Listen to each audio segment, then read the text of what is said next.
गुबुन बोसोरनि बायदिनो देग्लायबो बिरगोस्रि हारिमु आफादनि दैदेननायाव खुंगा 27थि रंजालि बैसागु फोरबोखौ खुंनो थाखाय थियारि जाबाय। तामुलपुर जिल्लानि बेन्दोंआव थानाय गरेश्वर आइबिनि लांगोनायाव थानाय गेवलां फोथाराव बोहैथि दाननि बादियै बैसागु दाननि 4 आरो 5 इंराजि एप्रिल दाननि 18 आरो 19 2022 इं खालाराव साननैनि मेहेरगोनां हाबाफारि लानानै गाजा गोमजायै रंजालि बैसागु फोरबोखौ बरायनो थाखाय थियारि जाबाय। हाबाफारि बादियै 4 बैसागु 18 एप्रिल गिबि सानखालि आफादनि फिरफिला बिरहोनायजों लोगोसे फरायसा फरायसुलिफोरनि थुनलाइयारि बादायलायनाय, गोदान मेथाइ मोसानाय, मेथाइ खननाय बादायलायनाय लानाय जादों। आरो नैथि सानाव 5 बैसागु 19 एप्रिलनि हाबाफारि बादियै फुंनि 12:30 रिंगायाव गेवलां मेलनि हाबाफारियाव बिटिआरनि गाहाय मावफुं सोद्रोमा प्रमद बर' बिथाङा बाहागो लागोन होननानै मोनथिना मोननाय जादों। लोगोसे बैसागु गेवलां मोसानाय, बैसागु जेवजा मोसानाय बादायलायनाय हाबाफारिजों लोगोसे मोनाबिलियाव हारिमु बिलिफां आयदायाव बर'नि मुंदांखा मेथाइ खनगिरि बिट्टु नार्जारी आरो फावथिना बर' बिथांमोननि मेथाइ खननाय नुनो मोनगोन होननानै बिरगोस्रि हारिमु बानजाय आफादनि गाहाय नेहाथारि लकेश्वर बर' बिथाङा खौरांनि गेजेरजों फोरमायदों।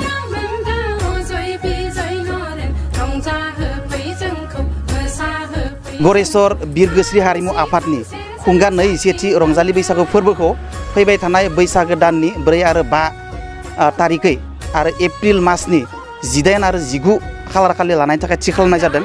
स' आं गिबियावनो गासैबो गरेश्वरनि रायजो लोगोसे अखमनि गासैबो रायजो राजा बिथांमोननिसिम आं गिबियावनो बैसागो बोथोरनि हामलायनाय जासिग्रोदों। स' बेयाव खोब मोनसे मोजां हाबाफारि जानो थांगासिनो दङ। थांनाय 2 बोसोराव मोजाङै खुंनो हायाखै रंजालि बैसागो फोरबोखौ। दा नैबे मोनसे बाराव बोसोराव जोङो बिरगोस्रि हारिमु आफादनि खुंगा 27थि रंजालि बैसागो फोरबोखौ खोब लैहोर लैहोर आरो बायदिसिना रोखोमनि हाबाफारिजों जोङो खुंफुंनो थाखाय थि खालामदों। बेयाव साननैनि थाखाय जागोन जिहेतु 18 आरो 19 एप्रिल। स' गिबि खालि जोंनिया थुनलाइयारि बादायलायनाय थागोन।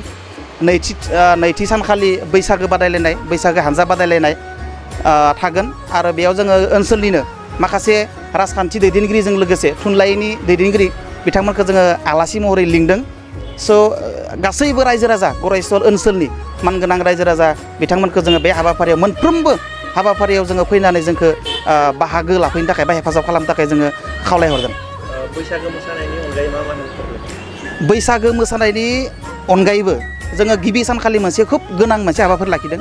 बे जाबाय जोंनि ओनसोलारि मेथाइ खनगिरि मोसागिरि बिथांमोननो जों मोनसे सुबिदा होनो नागिरदों।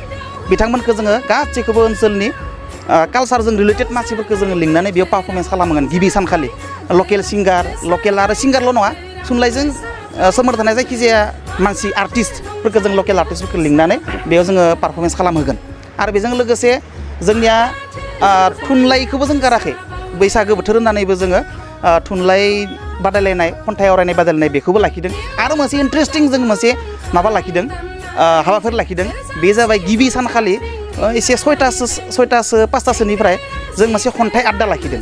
बे खन्थाइ आड्डायाव ओनसोलनि गासैबो थुनलाइजों लोब्बा थानाय फोरोंगिरि, रिटायार पार्सन बेफोरबायदि गासैबो माने इडुकेसनजों रिलेटेड थानाय मानसिफोरखौ जोङो सुबुंफोरखौ बेयाव लिंनानै जों खन्थाइ, गावनो लिरनाय खन्थाइ बा सोरबाया लिरनाय खन्थाइयानो जा, बेयाव माने जों ग्रिद जनानै जों गासैबो खन्थाइ आवरायनाय मोनसे हाबाफारि लाखिदों। आरो बे मोनसे इन्टारेस्टिं हाबाफारि। आरो मोनसे गोदान हाबाफारि लाखिबावदों जों देग्लाय। बेयो जाबाय दोरोङारि सिफुं सुनाय आरो सेरजा सुनाय बादायलायनाय। बेयो खोब इन्टारेस्टिं आरो आं कमन आं लानाय नुफेराखै बैसागो बोथोरफ्राव। खिन्थु नै जोंनि बिरगोस्रि हारिमु आफादा बे मोनसेखौ मोनसे आनकमन जोङो लाफेरनाय बायदि मोन्दों आरोखि। सोरबा लादोंबा जों मिथिया। बे नोंथाङा जे बावैसो सिगाङाव बुंबाय सिफुं सुनाय, बेयो बादायलायनाय जागोन नामा? बेयो बादायलायनाय जागोन। बेयो सिफुं सुनाय आरो सेरजा हुनाय बादायलायनाय जागोन गिबि सानखालि। बेनि उनाव जे जोबथारनायाव जे हारिमु बिलिफां आयदा हिसाबै मा लाखिनाय जादों? बेनिफ्राय नैथि सानखालि अर्थात 19 एप्रिल 19 एप्रिल खालि जोङो हारिमु बिलिफां आयदायाव गायक लाखिदों मुंदांखा बिट्टु नार्जारी। आरो बिट्टु नार्जारीजों लोगोसे फैगोन फावथिना बर'। स' बिथांमोननि प्रग्रामा खोब हाइफाइ आरो खोब माने रंजाथावना जागोन होनना सानो। बेनिखायनो गासैबो फैनो थाखाय आं खावलायदों रायजो राजा बिथांमोनखौ। बिनि बादैबो जोंनिया आङो मोनसे बाथ्राखौ मख'नो बावगारदों। बे जाबाय बैसागो हानजा बादायलायनाय। बेयाव बान्था थागोन। स' गिबि बान्थाया 15,000, नैथि बान्थाया 10,000 आरो थामथि बान्थाया 7,000 थागोन। आरो बेयो अपेन मिटिंजोंनो लोगोसे जागोन बियो अपेन मिटिंनि एसे आवगायाव बे बैसागो डान्स कम्पिटिशना जागोन ओमफ्राय अपेन मिटिंआव जोङो बिटिआरनि चिफ प्रमद बर' सार बिथांखौ लिंदों बेखेवगिरि हिसाबै डिपुटि चिफ गबिन्द बसुमतारी सार बिथांखौ लिंदों बेखिनियानोसै आरो साबसिन बैसागो सिख्लानि सायाव मा बैसागो ग्रुप डान्स कम्पिटिशनजों लोगोसे जोङो बोसोरफ्रोमबो साबसिन बैसागु सिख्ला आरो सेंग्रा बेखौबो लाखिनाय जायो आरो थिग देग्लायबो जों बेखौ लाखिदों साबसिन बैसागो सेंग्रायाव 3,000 आरो सिख्लायावबो 3,000 जेवजा मोसानाय बादायलायनाय दङ बर' गोदान मेथाइ बादायलायनायबो दङ बेफोर रोखोमनि बादायलायनाया माने समजों लोगोसे जालांबाय थागोन समफोरखौ माने थाबैनो प्रग्रामा ओंखारसिगोन बेयाव गासैबो प्रग्रामफोरखौ आरो प्राइजनि अनजिमाफोरखौ नुनाय जागोन